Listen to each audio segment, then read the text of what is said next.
Hi everybody, chakras. Chakras, chakras, chakras. Today's topic is all about the chakras and, of course, Egypt because it's right around the corner. Anyway, I'd like to thank 3 people who sent me emails over the last couple days asking lots of questions about Egypt and the chakras. So I thought that is a perfect topic to discuss on this beautiful Saturday here in Malaysia. So happy Saturday. The first thing I'd like to say is this. You and me and all 7 point whatever billion people of us on this planet came in with all 7 chakras wide open. That's right. All 7, from the root at the base of the spine to the crown at the top of the head. All of our chakras were wide open. Now, if you watch little children, they are so cute, so comical, running around with their imaginary friends, talking about angels, talking about fairies, talking about even, ghosts or mommy, there's something scary in my room. I mean, the chakras are wide open and the children are just these little antennas absorbing everything, like sponges. They're absorbing everything. Now, what happens to them, same thing that happened to you and me, is that we were programmed. There's a saying, we have to empty the well of sorrow in order to fill the crucible with love. And the well of sorrow is really these bottom 3 chakras that are filled with unconscious beliefs and thoughts. That's where the guilt is. In my last video I said you're not guilty, and in truth you're not, because all of us are the image and likeness, created in the image and likeness of God. But who believes that? We don't believe that. And so we live by these programs, by the beliefs and thought patterns that were kind of drilled into our heads. That's what we're living. And that is really the well of sorrow. And so by the age of 7 years old, the top chakras close. And now the child is operating out of these bottom 3 chakras. Now the heart is the pivotal point. In Egypt, the heart is Dendara. That is the chakra of the Divine Mother. That's Hathor. And she is a container. Our hearts are containers. They are to hold love and to hold all people as Sat Chidananda. All people are embodiments of divine love and pure divine truth and consciousness and bliss. That is how we are to hold people in our heart. And Hathor, the Divine Mother, she holds Horus. Now you're going to learn all about the story in Egypt, but there is a battle that takes place in the 3rd chakra, this one, and that's below the heart. And the battle is between the good and the evil, if you will. It's actually between Horus and Set. Or we could say that it's the battle between love and fear. It's where we make our choice. We choose love, we choose healing, we choose forgiveness, and we let go of the ego and we move into the heart. So in the heart, the battle has been won, and the heart then is the doorway to the higher chakras. And that's really what we do in Egypt. In Kamambo, at that 3rd chakra level, you can actually see the 2 sides of the temple. They look exactly the same, but one is ruled by Set, which is evil or darkness, and the other one is ruled by Horus, which is light. And this is the conflict. We're always choosing between love and fear. It's a choice that we all must make. But in the story, and you'll learn all about the story when we're in Egypt, in the story, Horus wins the battle and he moves into the heart. And on our journey up the Nile, that means we go from Kamambo, the double-sided temple, into Hathor's temple, which is the heart. And you just feel, when you walk into this beautiful temple, such love. It's like walking into heaven. And believe me, the temple is filled with zodiacs, with astrology. You really get it when you're there. You can feel the whole thing. But anyway, let's get back to as children. So here we are, we're little kids, and we're running around absorbing, watching, we're seeing our parents act out, we're seeing our teachers at school, our religious leaders, we're listening to our parents, we're listening to the adults in our lives, these primary caregivers, and we're actually interpreting what's being said to us to mean that it must be about us. And that's what happens. We start to form these beliefs, we form, these patterns, and we live those patterns and those beliefs for our entire life. And by the age of 7, these upper chakras, they close. I mean, if you look at people on the New Age spiritual path, oftentimes you see them, and they're very much about Om and flowers and bubbles, and everything is good and da da da da da. And a lot of times, I'm not saying everyone, but a lot of times we're not grounded. We have not managed to purify the mind, the lower bodies, and in order to maintain a frequency of love. And we really need to handle that. If we want to become embodiments of love consciously, we want to consciously know that we really are embodiments of love, we have to purify. And so when we go to Egypt, we start out, we're down here in we're in Abu Simbel.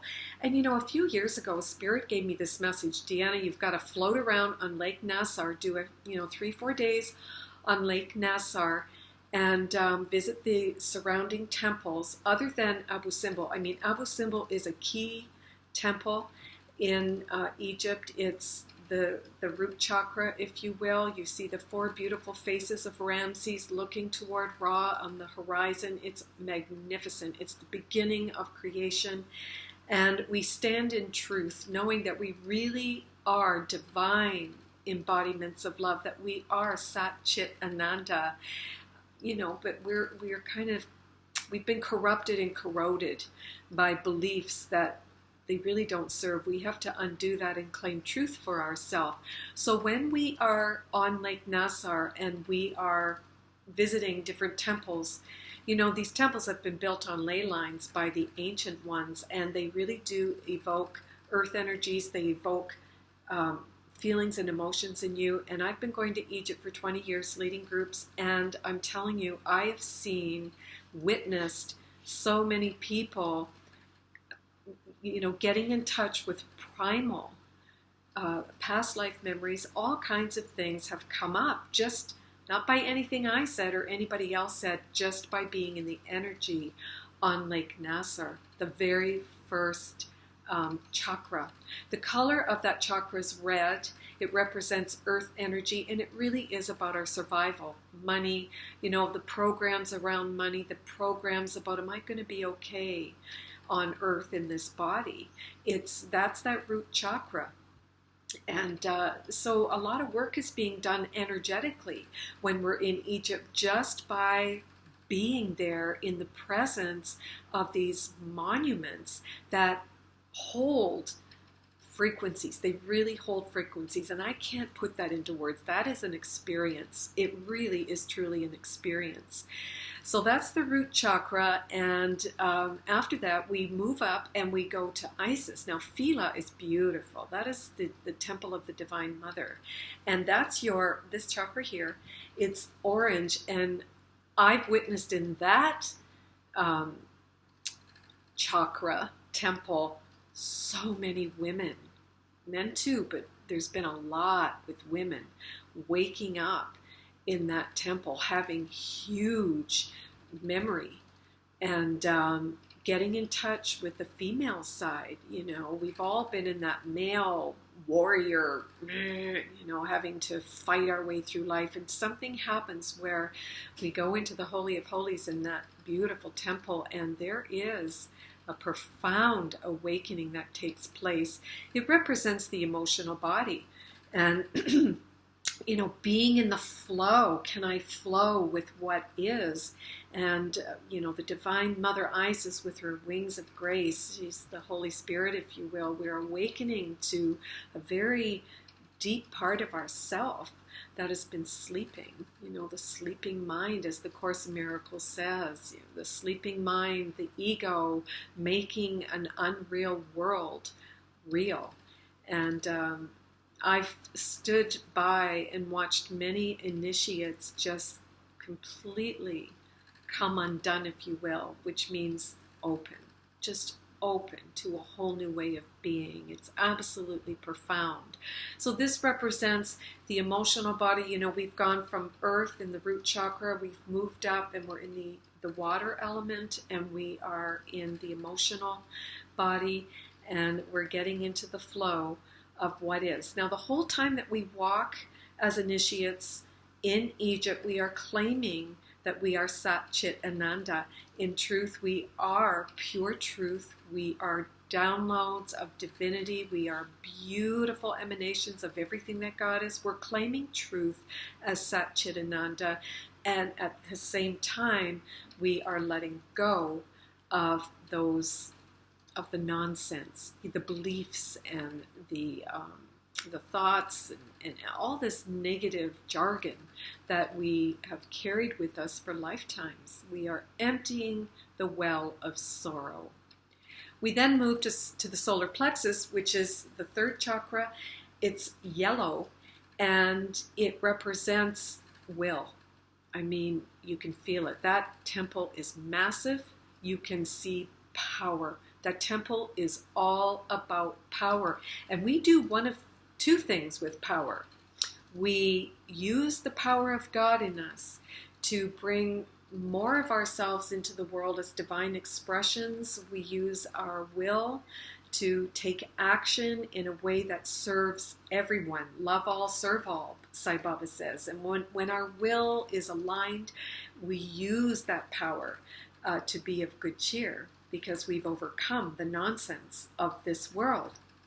You can see this temple is huge, and I can only imagine what the initiation ritual was back in the day. But for us, we make a choice here.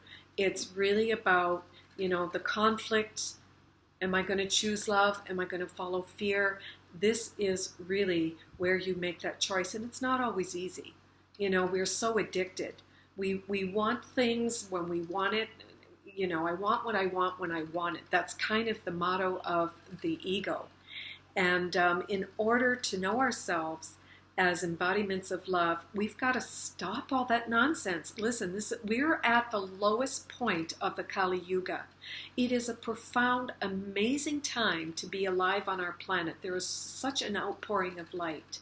But for many of us, we're stuck, and we stay stuck in these untruths. And Egypt, with its profound energy, offers you an opportunity to open to the truth and to know yourself as God created you to be. There's nothing like it. Egypt is the mother. She's a teacher. And so here in Kamambo, it's the element of fire. And what does fire do? It burns, doesn't it? Or it can transform. Fire can turn sand into glass. But the fire, temper, the rage and the self-will gone crazy, that can really hurt yourself, hurt others. So we're making a choice here in this temple. And again, when we go to Luxor in Karnak, we see an avenue of rams, and we see between the paws of the rams, as I've mentioned, I think in a previous video, you see the divine man standing like this. He is representing the spoken word. When God said, "Let there be light," you are here. I am here to be the fullest expression of everything that God is, which is love and joy and music and dance and happiness. That's why we're on earth. Sai Baba said it so beautifully. He said, "I separated myself from myself so that I could experience myself fully in this world of phenomenon." It's absolutely beautiful. This process is a beautiful process.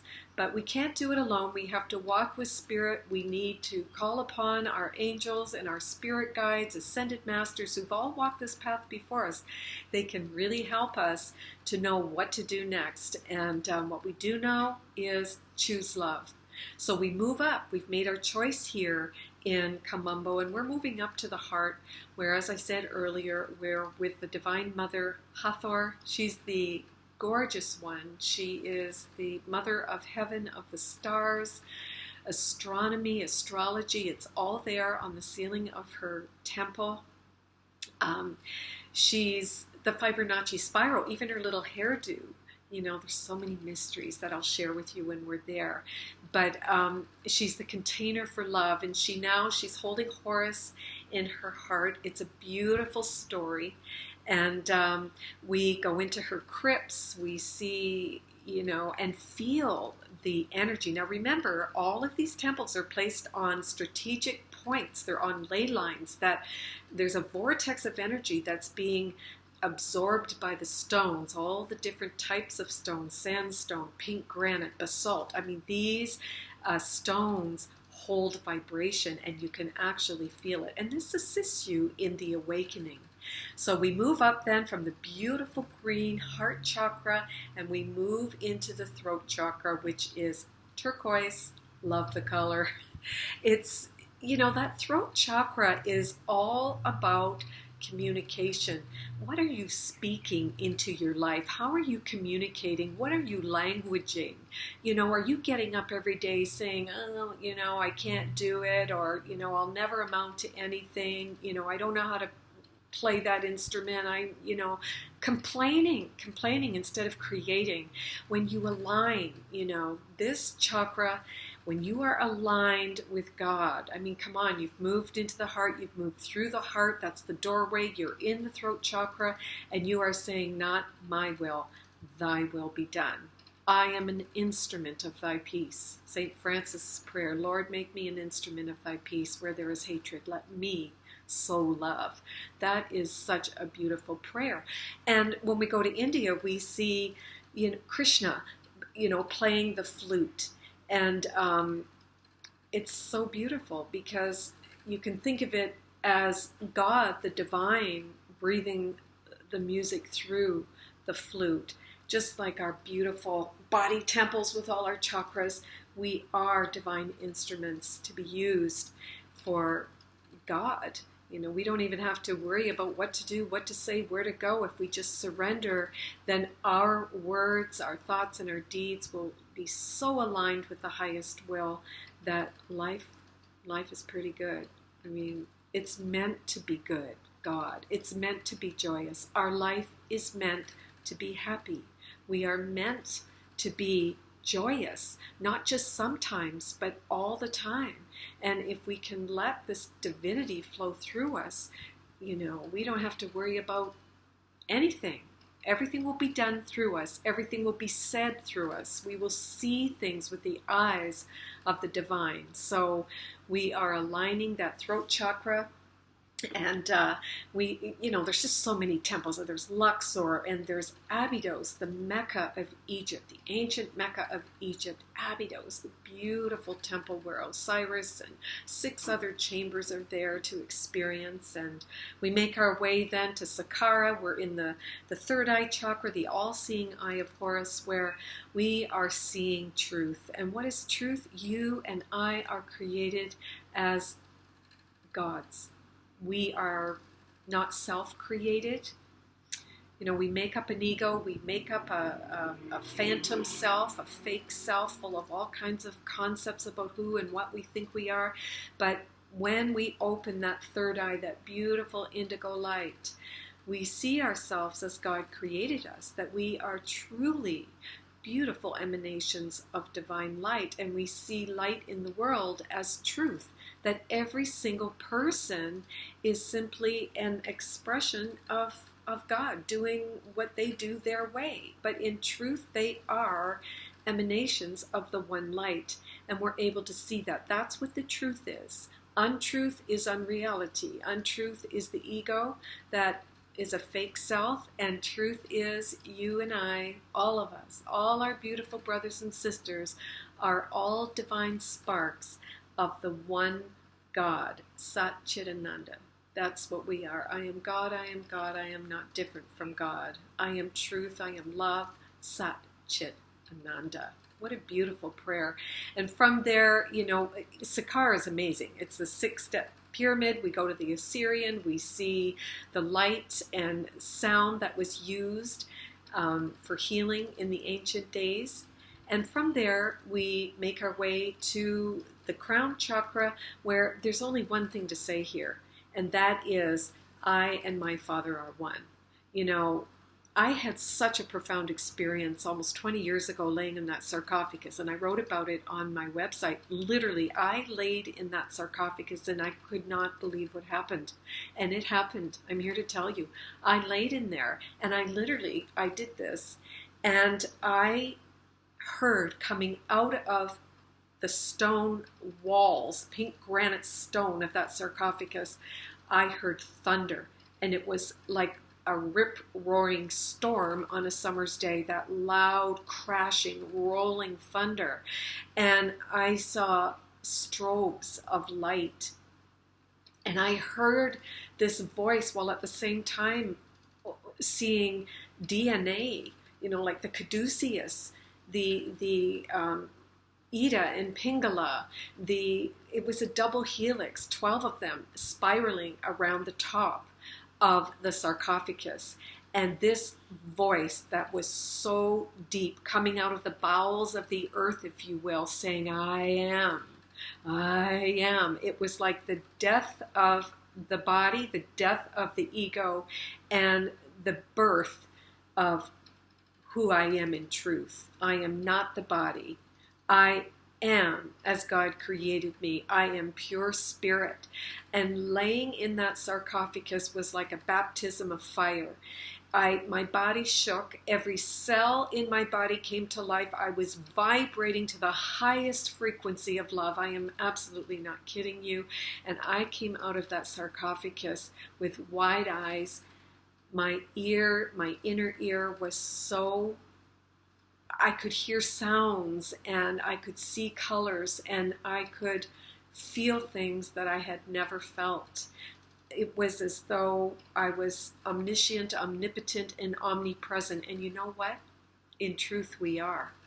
God is omniscient, omnipotent, and omnipresent. And as streams of consciousness coming from the One, I am omniscient, omnipotent, and omnipresent. And I had a glimpse of that. Of course, to maintain that requires a constant purification, a constant remembering, constant forgiveness of this dream of separation, waking up and owning truth that I am as God created me. I am as God created me. So from the root chakra to the crown, this is the path that we walk in Egypt. There's lots of learning. There's lots of awakening. There's tears of happiness, and there's also tears of maybe, grief and anguish. Everyone is going to have a different experience because those energies are working with you according to what needs to be cleared in your own energy body. So I'm really excited for Egypt. It's coming so quickly, and I can't, I've lost count of how many times I've been there, and I can't share all the information here in this short video.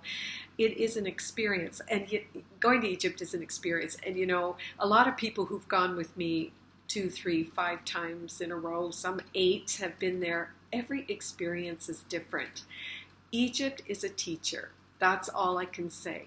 It's a teacher. I do provide you with information that I have, knowledge that I have attained over the many years that I've been going. And but more than anything, it's an experience of waking up.